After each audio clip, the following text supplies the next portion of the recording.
중국 내에서 전쟁의 신이라고 불리는 홍유케이. 이 홍유케이가 괌에 위치한 미 앤더슨 공군 기지로 보이는 곳을 폭격하는 시뮬레이션 영상이 공개돼 화제입니다. 이번 중국의 군 선전 영상은 투박하게 찍은 과거 영상과 다르게 영화적 요소가 많이 가미되어 시선을 모았는데요. 중국군이 공개한 엄숙한 음악이 담긴 2분 정도의 극적인 영상에는 홍유케이 폭격기가 사막기지에서 이륙해 중국 조종사들이 탄도미사일 버튼을 눌러 앤더슨 공군 기지에 폭격을 가해 큰 폭발을 일으키고 다시 사막기지로 돌아가는 영상입니다. 과거 훈련 영상은 대충 찍고 그 위에 나레이션을 덮는 방식이었는데 이번 선전 영상의 방식과는 확연히 다르다는 것을 알 수 있습니다. 또한 홍유케이는 핵무장이 가능한 핵 폭격기로 미국이 동아시아로 가는 관문이자 동아시아에서 들어오는 진격을 중간에서 저지할 수 있는 요충지인 괌 기지를 폭격한다는 것은 중국이 미국의 정면으로 도전하고 있다고 해석할 수 있어 충격을 주고 있습니다. 이는 중국 웨이보에 삽시간에 퍼져 많은 조회수를 기록했습니다. 이를 본 중국 네티즌들은 무한한 경의를 표했는데요. 중국 낡아져요. 경의를 표합니다. 개쩐다. 인민군에게 따봉을 드립니다 등 영상을 통해 미국의 한방 먹인 것에 대한 대리만족을 받았습니다. 하지만 얼마 뒤에 어디선가 익숙한 느낌을 받은 네티즌들은 이 영상에 대해서 분석하기에 이르렀는데요. 그러자 네티즌들은 이 영상이 미국 할리우드 영화를 짜집기 한 표절 영상이란 사실을 밝혀냈습니다. 이 소식을 영국의 데일리 메일에서 대서특필했는데요. 매체에서는 중공군 홍보 영상에서 총 3개의 할리우드 영화를 도용하였다고 전했습니다. 첫 번째로 도용한 것은 트랜스포머 패자의 역습에서 가져왔습니다. 중국 홍유케이 폭격기 조종사가 미사일 발사 버튼을 누른 다음 미국의 괌 기지로 미사일이 나가는 장면이 있는데요. 원본에는 미사일이 나가는 모습은 없고 그냥 영화 속 인간과 로봇 합동 부대인 네스트 본부가 나옵니다. 두 번째는 2010년 개봉한 미국 이라크에서 폭탄 제거 임무를 맡은 EOD 대원을 다룬 영화 하트로커입니다. 영상에서는 미사일이 나가고 미사일 시점에 IR 영상으로 보이는 화면이 연출된 다음 목표물을 파괴합니다. 그 충격파로 땅이 흔들리고 녹슨 차에 앉았던 먼지들이 들썩이는데요.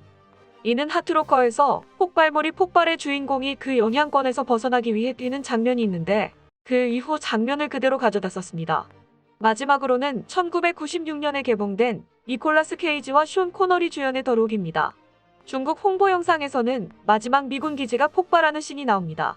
이것은 더 록에서 니콜라스 케이지가 작전을 마치고 인지를 구한 것을 출격한 전투기에 알리기 위해 홍염을 켜는 장면이 있습니다.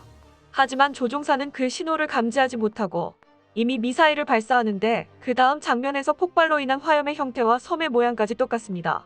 유심히 보면 이 장면들의 배경이 이어지지 않다는 것도 알 수 있는데요. 트랜스포머의 장면을 도용했을 때는 미사일이 큰 섬을 향해 날아가지만 더 록의 마지막 장면 도용씬에서는 한눈에 봐도 작은 섬이 나옵니다. 그리고 하트로커 장면에서는 딱 봐도 이것이 열대섬이라기보다는 중동 분쟁 지역 같은 느낌을 많이 주죠. 웨이보에서 이 같은 사실이 퍼지자 많은 중국 네티즌들은 경멸의 반응을 보였습니다. 제대로 안 하냐? 너무 쪽팔린다. 쪽팔린다. 헐리우드 영화 클립 가져다 편집하고 앉아있고 허풍으로 1위까지 차지해보지. 미국 헐리우드 영화 클립까지 표절하고 하하. 영상 지워라. 얼마나 부끄러웠으면 공군 공식 SNS에서도 삭제되었는데 아마 외신 기자들이 이 영상과 관련해 미국 대통령을 인터뷰해서 굉장히 민감한 사항이다라고 말하며 자국의 선전 영상이 부끄럽다는 듯한 반응을 보였습니다. 반면 이 영상에 대해 중국 국방부나 미국의 인도태평양 사령부에서는 아무런 반응을 하지 않았는데요. 이에 콜린고 싱가포르 국방전략문제연구소 연구위원은 이 동영상이 중국의 장기 전력 투사 능력을 부각시키기 위한 것이라고 말했습니다. 그는 이 동영상은 대만이나 남중국해처럼 분쟁 지역을 둘러싼 갈등이 폭발할 때 괌과 같은 후방에 위치하여 비교적 안전한 미군 기지도 위협받을 수 있다는 점을 미국인에게 경고하기 위한 것이라고 전했습니다. 이렇게 전문가들이 위협을 시사할 수 있는 것은 홍유케이 폭격기가 중국산답지 않기 때문입니다.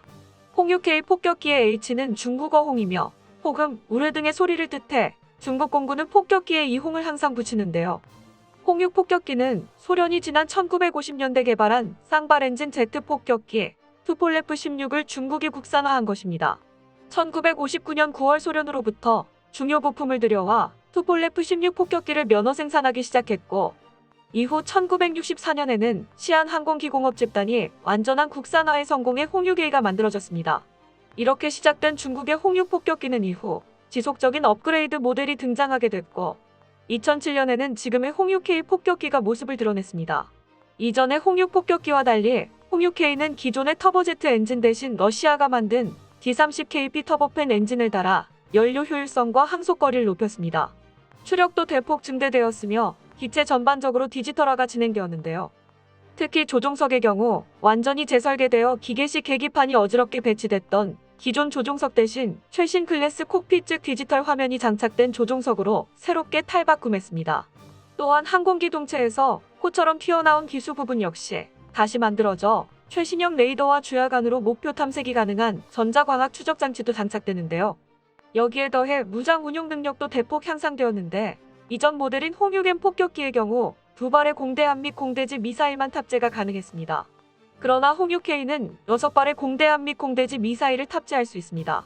홍6K 폭격기의 주요 무장으로 손꼽히는 창젠10 순항미사일의 경우 사거리가 1500km에 달하며 재래식 및 핵탄두를 장착할 수 있습니다. 하지만 홍6K는 1950년대 생산한 소련제 투폴레프 16이 기반이어서 지대공 방공 미사일에도 추풍낙엽처럼 나가떨어질 수 있는 도태 중인 기종입니다. 이에 중국은 미국의 B2 스텔스 폭격기와 형상이 비슷한 홍20을 개발했습니다. 많은 전문가들은 이 최신의 홍20 폭격기를 오키나와나 괌을 공격하기 위한 제8 폭격사단에 배치할 것으로 예상했는데요. 하지만 미국과의 전면전은 피하는 전략을 취하면서 미국의 동아시아 기지와 그 동맹국들을 먼저 제거해 군사 지원을 야금야금 끊는 전략을 세웠습니다. 이에 증거로 미 정보기관은 공개한 위성사진에서 홍20을 보관하기 위한 것으로 보이는 경납고가 제10 폭격사단에 설치되고 있다고 전했는데요. 이 제10 폭격사단은 우리나라를 견제하기 위해 창설된 중국 공군 부대이며 다수의 홍6K를 가장 먼저 도입한 부대이기도 합니다. 미국의 전망으로는 6년 안에 대만과 중국 간의 전쟁이 발발한다고 보고 있어 우리나라도 이에 대한 대응이 필요한 상태입니다. 우리나라도 대형 수송기 도입을 통해 대응을 준비하고 있습니다. KCX라는 이름으로 시작된 한국형 수송기 사업이 그것인데요. 우리나라 한국항공우주산업에서 노후화된 공군 수송기를 대체할 목적으로 국산 수송기 개발과 그 기반으로 폭격기를 개발한다고 밝힌 상태입니다. 생긴 모양은 일본과 브라질이 운용 중인 C2 전술 수송기와 비슷한 제트 엔진 기반 모델입니다. KCX 개발이 놀라운 이유는 기존 수송기 임무 이외의 공중급유기, 대잠 초계기, 폭격기까지 다양하게 용도에 맞게 변신이 가능하다는 특징을 가지고 있고 20톤 이상의 추진력을 가져 이륙 중량이 140톤으로 다목적 전천후 작전을 효율적으로 운용할 수 있습니다. 공중급유 및 수송기라는 고유 업무가 주된 목적으로 설계되어 왔지만 늘 더 강력한 공격 능력을 갖기 원하는 우리나라는 개선된 화물창을 이용해 방어권 지역 밖, 국경 지역까지 공격이 가능한 소형 순항 미사일을 장착해 무장형 수송기라는 미국보다 앞선 개념을 담고 있습니다. 이것이 가능한 것은 KCX의 날개 부분에 미사일을 탑재할 수 있어 자체적으로 방호 기능이 추가되어 전투 지역 내 단독 수송 작전도 가능할 것으로 예상되는데요. 또한 공개된 영상과 개념도를 보면 흥미를 끄는 부분이 있습니다.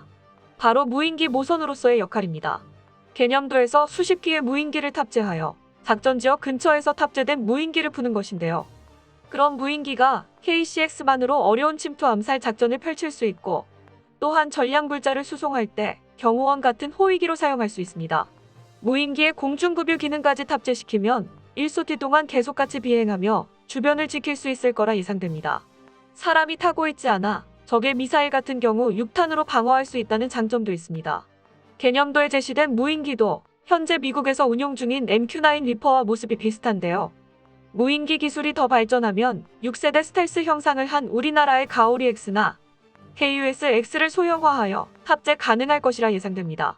이러면 스타크래프트의 캐리어와 같은 것으로 날아다니는 항공모함처럼 새로운 개념의 수송기라고 할 수 있습니다. 여기에 우리나라 자주포 기술과 포탄 기술을 응용해 미국의 건쉽과 같이 주포를 달아 공중포격도 생각해 볼 수 있습니다. 너무 소설 같다고 생각이 들 수 있지만 우리나라의 연구원들은 그런 소설 같은 일들을 짧은 시간 내에 해내고 있는데요. 이런 범용성 좋은 기체를 기반으로 또 어떤 새로운 전략 자산이 나올지 기대가 됩니다. 끝까지 시청해주셔서 감사합니다. 도움이 되셨다면 좋아요를, 다른 이야기도 궁금하시면 구독을 눌러주세요.